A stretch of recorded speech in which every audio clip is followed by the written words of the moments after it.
Symposium de la citoyenneté et de l'entrepreneuriat de la Jeune Chambre internationale. Susciter le désir d'entreprendre. C'est l'objectif même des différents panels tenus ce samedi 24 septembre 2022 dans la salle des conférences du Conseil congolais des chargeurs, ce sous les auspices de Patrick Tiba, directeur général du Fonds national d'appui à l'employabilité et à l'apprentissage, en sigle FONEA, lequel a représenté le ministre de la Jeunesse, des Sports, de l'Éducation et de l'Emploi. Média Plus Océan a fait un zoom sur les deux panels. Lorsque vous faites une étude dans notre société, vous verrez que la plupart des jeunes, surtout quand ils sont encore à l'école primaire ou au collège, quand vous leur posez la question, tous ils veulent être fonctionnaires. Systématiquement, ils veulent être fonctionnaires. Que sont ceux-là qui vous diront que je veux être chef d'entreprise, je veux... Non. Le modèle que nous avons hérité, c'est le modèle de la fonction publique à tout prix. Il est très difficile que dans les zones de grande insécurité, que les entrepreneurs puissent développer des activités. Souvent, on a tendance à minimiser l'impact des violences, de l'insécurité sur le développement économique d'un pays, mais rassurez-vous que cela a un impact important. Nous avons une décision, nous avons un rêve dans le pays. C'est ça qui nous a amené à pouvoir commencer à aspirer au changement.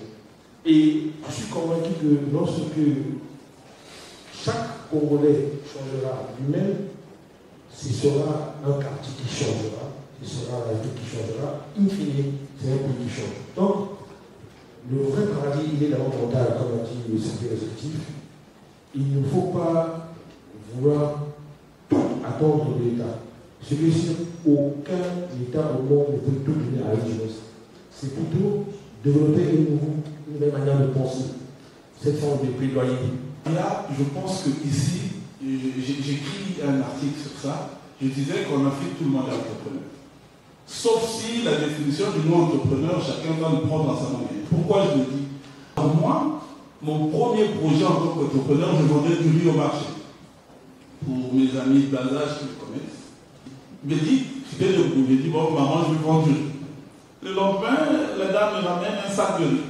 Je n'ai pas quitté. Donc la question, c'était de trouver l'équilibre. Est-ce que je lâche mon job ou j'étais un peu bien payé? J'ai essayé quelques projets qui n'ont pas marché. Donc je n'ai pas eu la chance de lui. J'ai essayé de monter une entreprise, ça a été galère. Alors l'autre technique qui m'a sauvé, c'était, j'ai dit à mon patron, je veux faire un part-time job. Être entrepreneur, c'est créer de nouveaux sillons. Être entrepreneur, c'est dire cette forêt-là, moi je dois ouvrir un passage pour que les autres me suivent. Ce n'est pas de suivre les sentiers battus. Je lui ai dit, mais est-ce que ton produit, tu as analysé, tu penses que ton peuple en a besoin? Il dit non. Il dit donc si ton peuple n'en a pas besoin, pourquoi tu t'es engagé dans ce processus? Au fur et à mesure, chaque niveau d'enfer, il y a des solutions. L'entrepreneuriat est la flamme qui fait que l'entrepreneur naît. Ce symposium, pour moi, c'était un petit peu la dernière chance. Tout à l'heure, monsieur l'aspirateur a dit quelque chose de très, très profond. Vous avez dit, l'entrepreneuriat, ce n'est pas les affaires.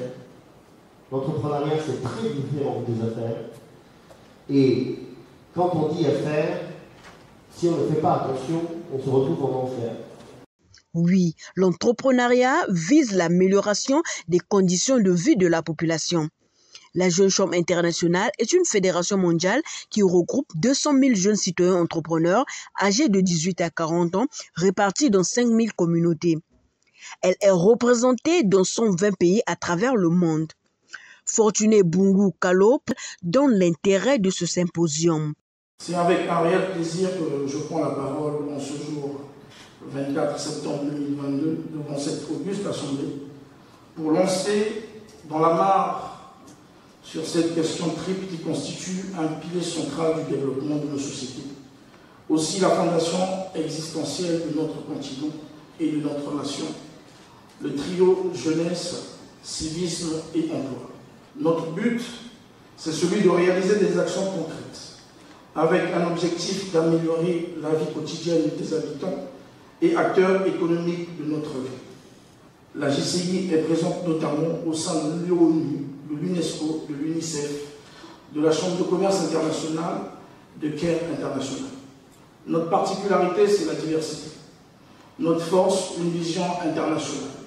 La Jeune Chambre, c'est avant tout une équipe solidaire qui œuvre pour la réussite de nos actions. Les 4 piliers de notre mouvement, l'individu, la communauté, les affaires, l'international. Il a vivement remercié les participants pour cette première édition.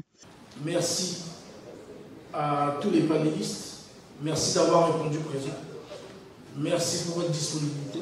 Enfin, pour capitaliser les enseignements reçus, les attestations de participation ont été remises aux participants.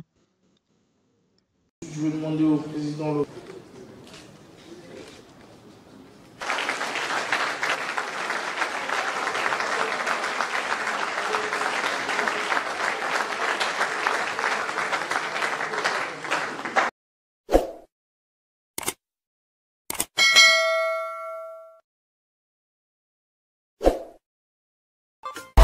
I